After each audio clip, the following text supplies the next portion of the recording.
Kesivan Naido. Please give him a warm applause of welcome to Kesivan. Thank you.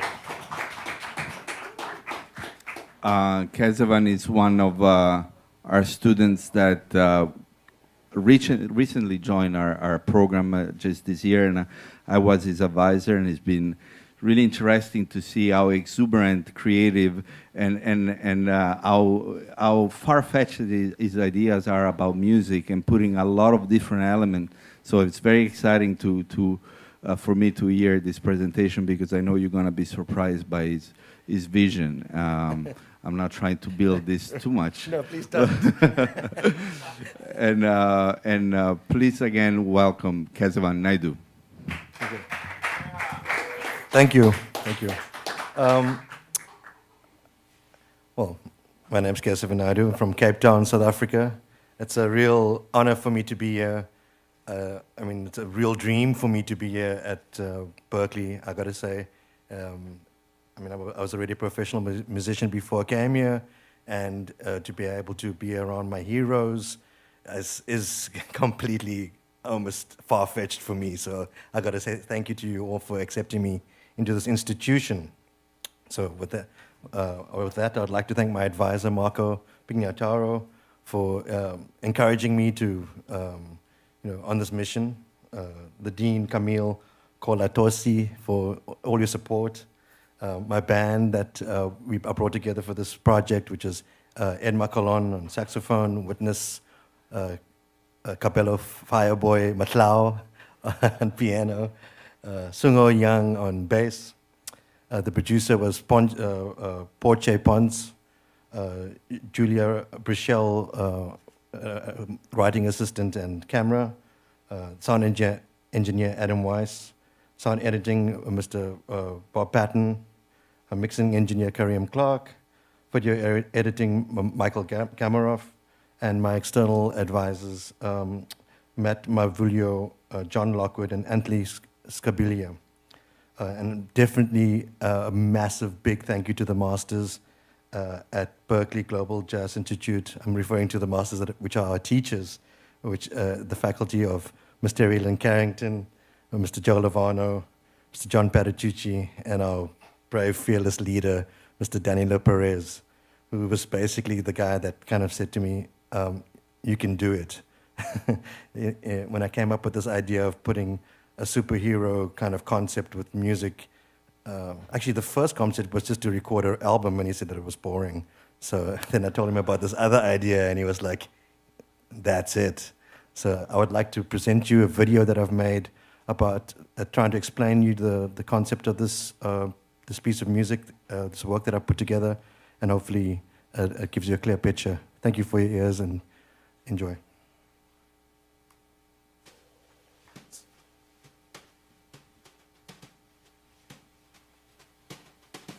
The premise of my culminating experience rests on the idea of life as a journey through which we learn to actualize our gifts.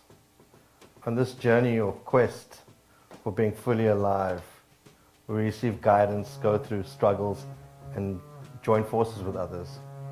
The process which we evolve is not straightforward. Many of life's experiences can be transformed through music, where fiction and magic, politics and dreams, visions and struggles come together. Music can become the lens in which to see the world, clear the path, and convey a message. The plan for this culminating experience was to create a superhero graphic novel, with each chapter of the novel to be interpreted by musical compositions and as well as improvisations based on the compositions. I bring together South African music, Indian classical music, as well as jazz. My musical explorations of the particular themes in my thesis are strongly influenced by Wayne Shorter's zero gravity approach. This has been taught to us by the members of his quartet, Danilo Perez, John Patitucci, as well as special guest Brian Blade. The band I have chosen to perform this was Edma Colon on saxophone, Witness Matlao on piano, Singho Yang on bass, and obviously myself, Kesivan Naido, on drums. The four of us become musical narrators, weaving the story together. Each tune we allow ourselves to get lost and find each other again. But each piece allows the musical character to develop and transform.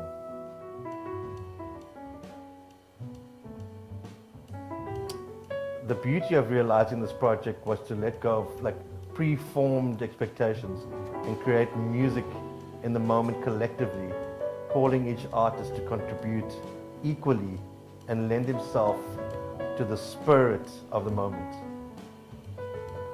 Wayne Shorter and Herbie Hancock recently stated, "Art in any form is a medium for dialogue, which is a powerful tool. It is time for the music world to produce sound stories that ignite dialogue about the mystery of us." So the bigger message I want to convey in this work is our ability to find the spirits for life, to be fully alive, and to realize ourselves by realizing our gifts. I know that there are bad forces that bring suffering to others and misery to the world. But I want to be the opposite force. I want to be a force for which is truly good.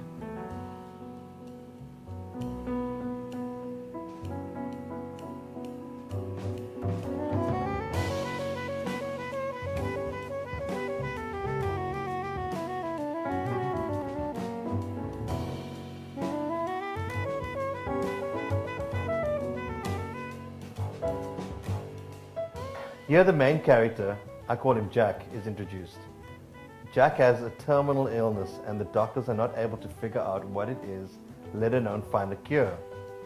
He sets out on his last journey and takes the train up a mountain, Table Mountain perhaps, and finds himself between the real world and the dream world. As he falls asleep on the train, all pain vanishes for a moment and a beautiful magical being appears in his dream. Though, when he wakes up, he realizes that he's still ill. Here the train is metaphorical, and in the sense that Jack is on a journey.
The next piece is called Eclipse, and the theme of this piece is love.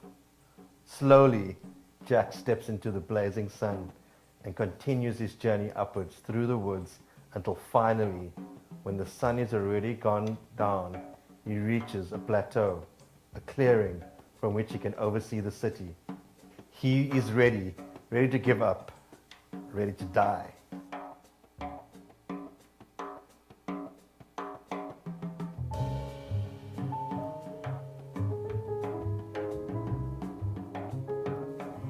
It is only then when he realizes that this is the night of the alignment, the balance of the cosmos, the sun and the moon in magical embrace.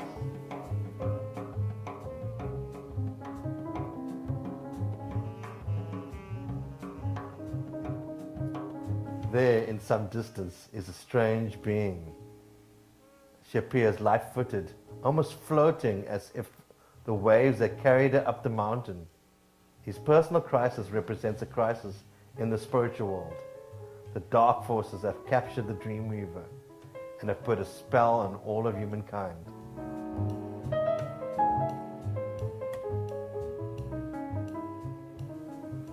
nobody has yet been able to find them, and thus for the past 5,000 years, the dark forces have taken over, and humans have been lying under the spell.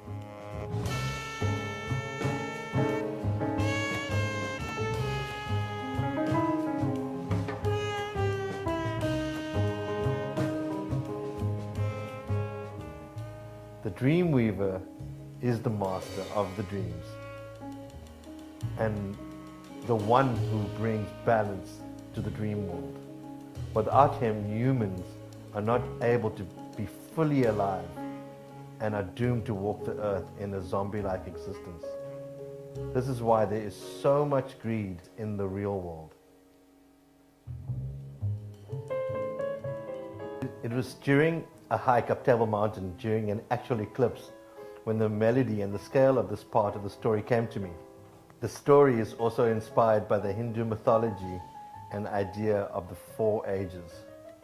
According to them, we now live in the age of Kali Yuga, a dark age. The theme is longing for healing, healing through love. The tune is based on a melody and a bass line that I composed during that night of the eclipse in Cape Town. I have been following Wayne Shorter's quartet ever since I've seen them live in 2002. I had never seen a jazz quartet approach music like this before. The way they played Wayne's compositions in a very experimental and explorative way, but maintaining the journey, getting lost and finding each other again. This inspired me. The piece is mostly rooted to a D-flat pedal, which some people believe is the frequency in which the earth is moving around the sun. Which is why, for instance, the sitar is rooted in D-flat.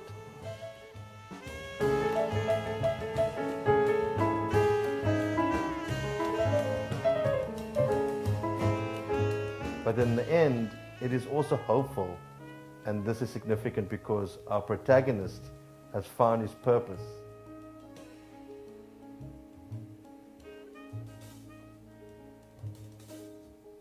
I have fought against white domination.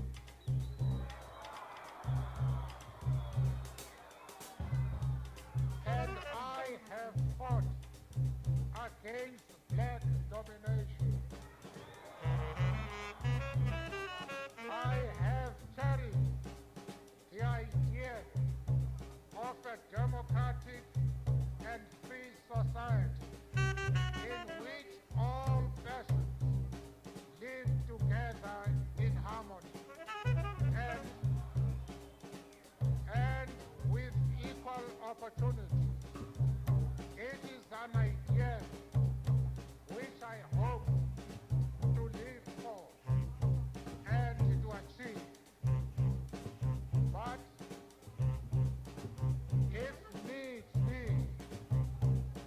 it is an idea for which I am prepared to die.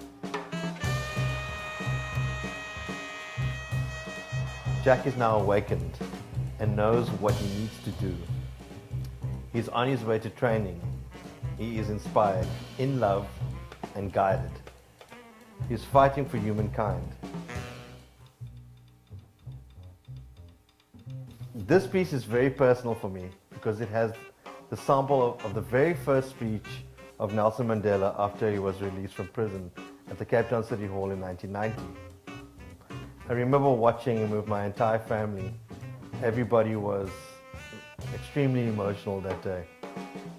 I realized what it meant for him to be free, but more importantly, it meant that we were all going to be free as well. Our struggle has reached a decisive moment.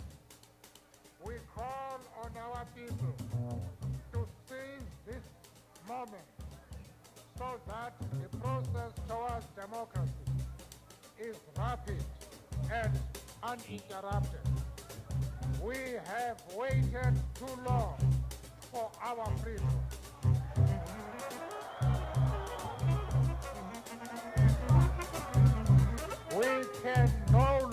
await. Now is the time to intensify this further on all fronts.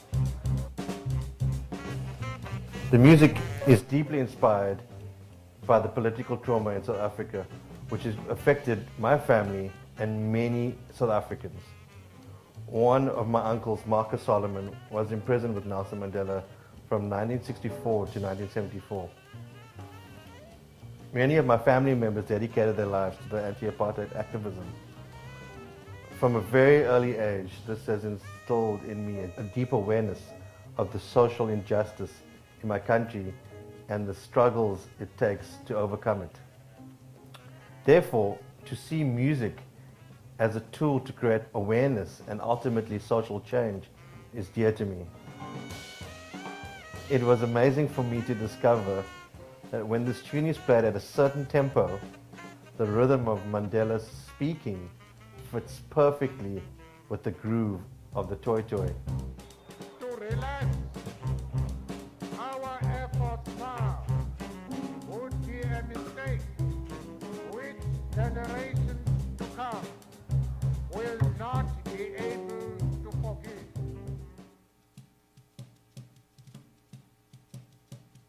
The woman from the dream world tells Jack to go and find the masters and gives him instructions on where to find them. The hero finds his teachers as foretold. Again, I was experimenting with scales on the piano and I started to see the symmetrical shapes on 4 notes from C to F sharp, semitone, tone and minor third, which repeats from G to C sharp. The tune is based on a raga, which is challenging to play with tricky twists and turns. It is almost a blues scale at the same time. Raga Todi, which this is based on, is a morning raga, and to keep with the spirit of the tradition, we played it during the morning recording sessions, which is when it is most inspiring.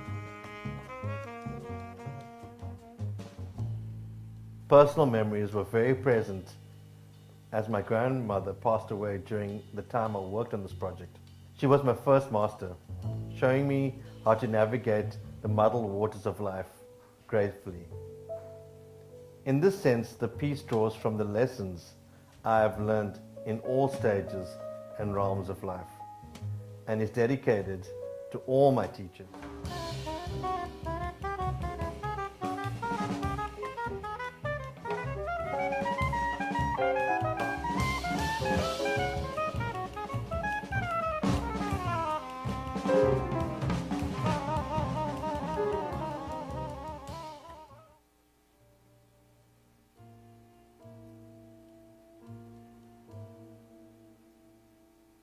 Religion is the final lesson Jack learns. Here the message is that we are all connected. We are all the same and from the same elements. This is a composition by Carlo Mambelli, which I arranged.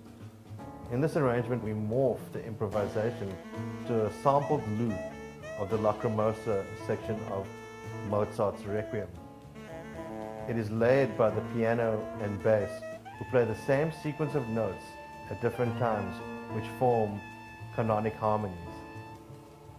This provides a platform for conversation between the saxophone and the drums, but with Mozart's sample in mind.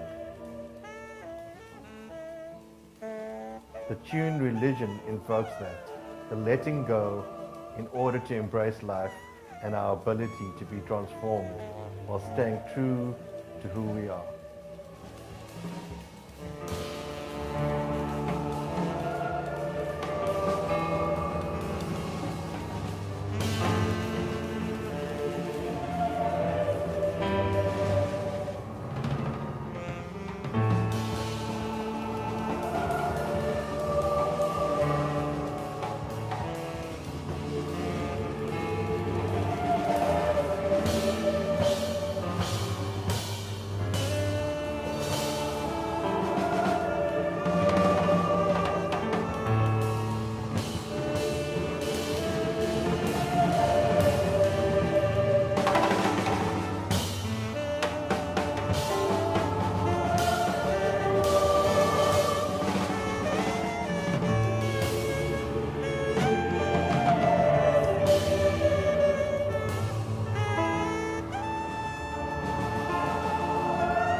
In this chapter, Jack makes contact with many different creatures from the other world he is sent to.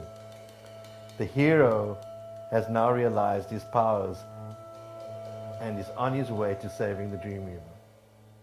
There are spaces and places he has to navigate, beings he meets, and even battles he has to fight. And he reaches the other side, getting lost, and then all of a sudden finds his way again.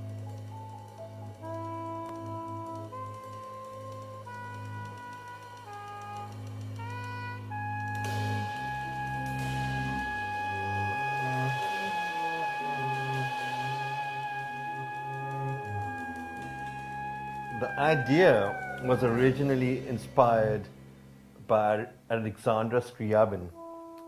I remember listening to his big works like Tone Poem and Prometheus.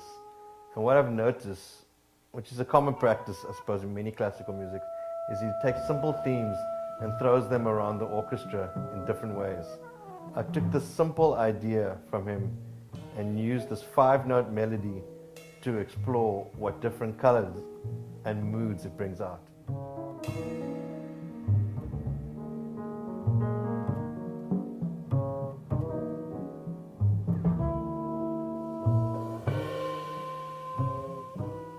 Equipped with these tools, the character can go into the dream world and get as lost as he wants to, have confrontations with the dark side, and still be safe because he has the anchor of these 5 magical notes.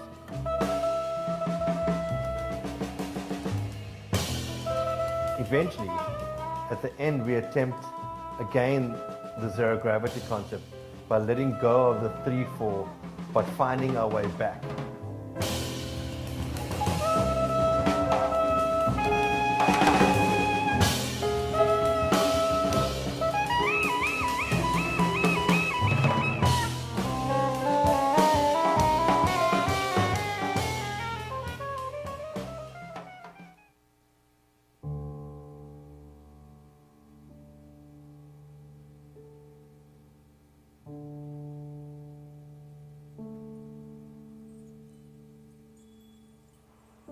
This chapter represents the hero's awakening. This is the last battle on his mission, and he's finally freeing the Dreamweaver. And the final realization comes to him. He himself is the Dreamweaver. He has found and freed himself and has come full circle. Jack has accomplished his mission, found the treasures, freed himself and humankind, and can go back home to connect with his long lost love.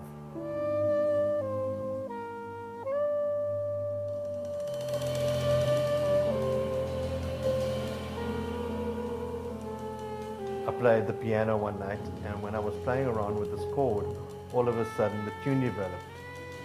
Later on, I learned that it was based on a raga called Charukeshi, the actual Dreamweaver or god of the Hindu culture. It was also inspired by a jam with a guitarist friend from Norway, Peter Norling.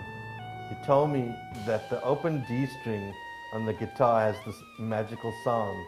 Then I started enjoying this D dominant 7 sound, but it had a flat 6 in it.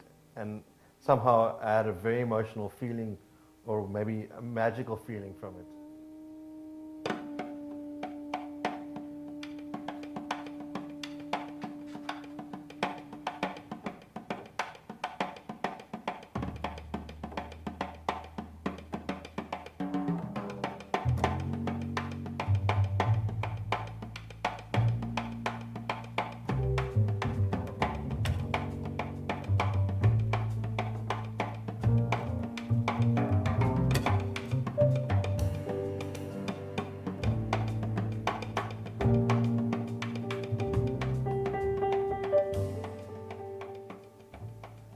At the end, I believe we found that balance, and this represents the beautiful process which the band went through in the course of creating and recording this music. the way in which the band got to the ending happened completely in the moment and created a magical presence in which we found this free spirit of creating music together. The end.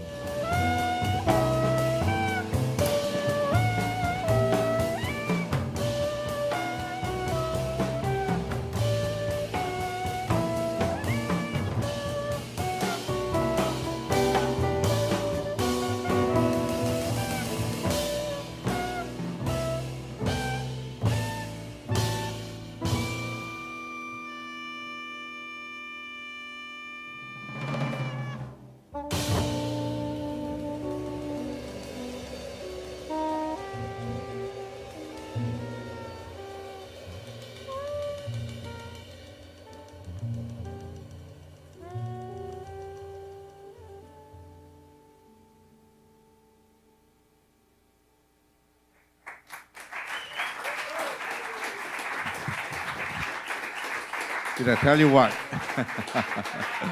Wow.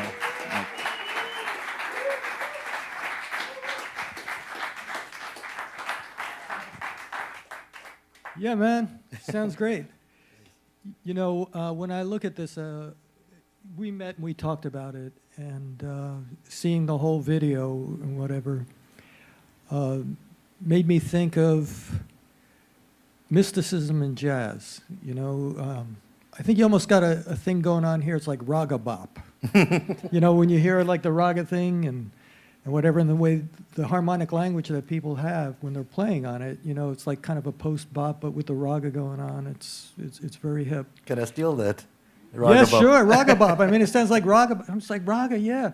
So it sounds very dark, but then you hear all these other colors. And what was very interesting when I was listening to it, I was thinking of Scriabin, because Scriabin had his mystic chord. You know, yes.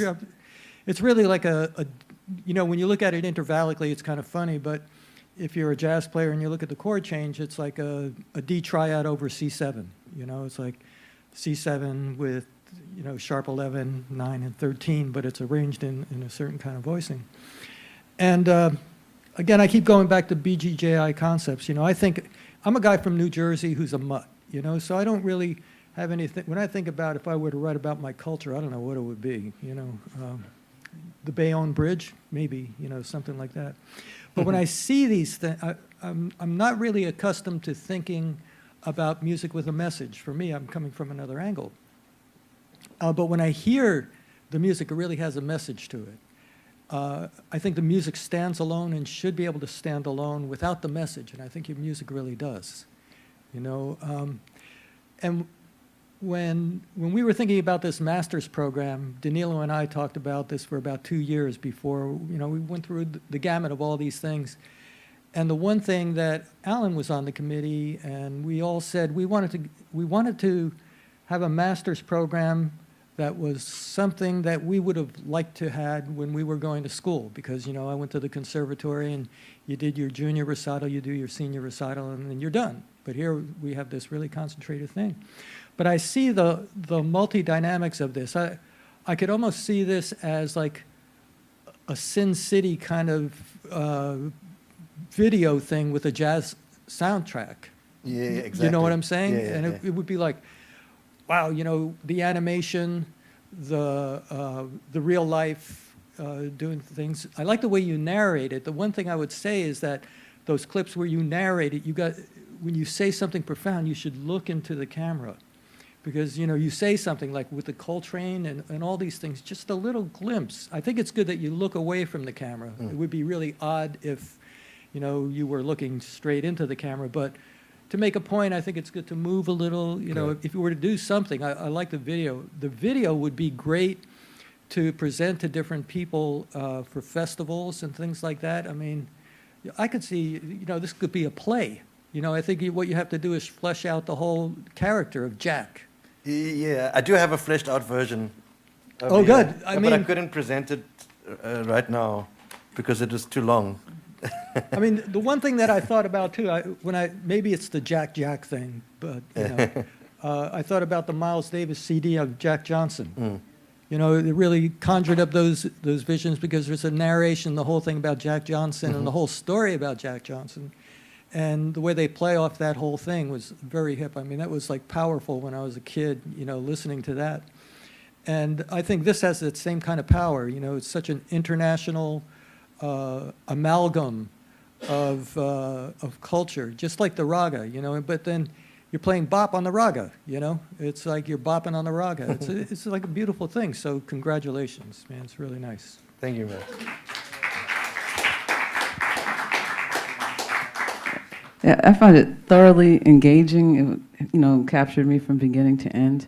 And I can see all of your influences, you know, India, South Africa, all those things. There's just a couple of things that came to my mind, like with having played with Wayne Shorter for so long. There's one thing that he said that I felt like you did, and honestly, it's not an easy thing to do. I mean, I'm still trying to do it. And he says, I am not what I do what I am. And that came to me while listening and watching, and I felt like you really, really got that. You know, we can do lessons all day long. I can talk about coordination, show you things that may take a while to get, but that really doesn't matter. You know what I mean? In the big picture of creating music or looking, what is it, the phrase, looking at the world through the lens of music, I would say more like looking at life or looking at humanity through the lens of music. And you really did that, so I'm thoroughly impressed. And thanks for the footage again on Mandela, and witnessed it as well. Yeah. It's just so nice to see that smile, and you have, you know, beautiful smile like that too. I think that he's had an influence on you that's visual that we can see, and the dancing, and your music dances. You know, when you play, there's a natural dance to what you do, and so rather than, you know, trying to get you to play in 13/8 or something, you know, it just I'd rather just hear the dance because you're so natural at that. So congratulations on a great project, great idea. Thank you very much, Terry. Thank you. Yeah, Kesivan, that was beautiful. Not only are you a great player and musician, but you're a great storyteller to me. And when your time feel, it made me homesick. I mean, it's so Cape Town. Thank you, John. Wow. Sorry. Oh, boy. But yeah, so the inner struggle of that we all go through with inside ourselves, as well as in the dictates of society and into the music, you really captured that thread. Wonderful, wonderful. Thanks, John.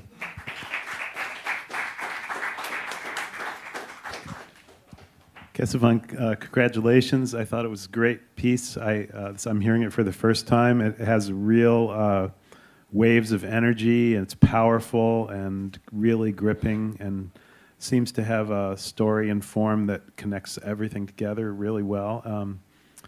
So it's great. Yeah. I mean, it reminded me of, you know, I'm a jazz history person, so I thought about A Love Supreme and the way that was maybe one of the first times that an album was conceived as a single piece in a jazz quartet setting. Mm-hmm. And not that this sounds like an imitation in any way, but it's like one of the many grandchildren of that concept, maybe. Yes, I don't know if it's conscious or not, but it's very successful, and it sounds original. It doesn't sound like that. It sounds like your music, and I hear those influences, but I also hear something very unique to you that's very effective. And the group just plays very well together. I mean, I feel like you were really a band playing together and feeling the music and telling the story together, very, very connected. So congratulations to you and the group. Thank you very much, Alan.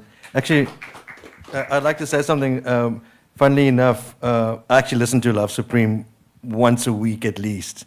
I'm not even kidding. It's like, for me, it's one of the ultimate, almost like the way I can just pray through the music. And the original piece, the first piece that came, when this music came to me, was also when I was listening to Coltrane, actually listening to Equinox.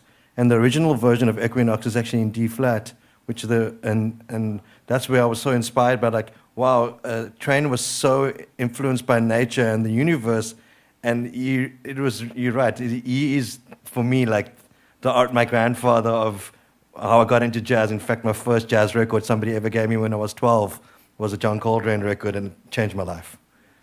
Thank you, Alan. Kesivan, congratulations. Thank you. Beautiful, beautiful, beautiful. I totally resonate with what Terry said. I do what I am. Yeah. And you are operating on so many different levels. To me, this is a metaphor for the creative process.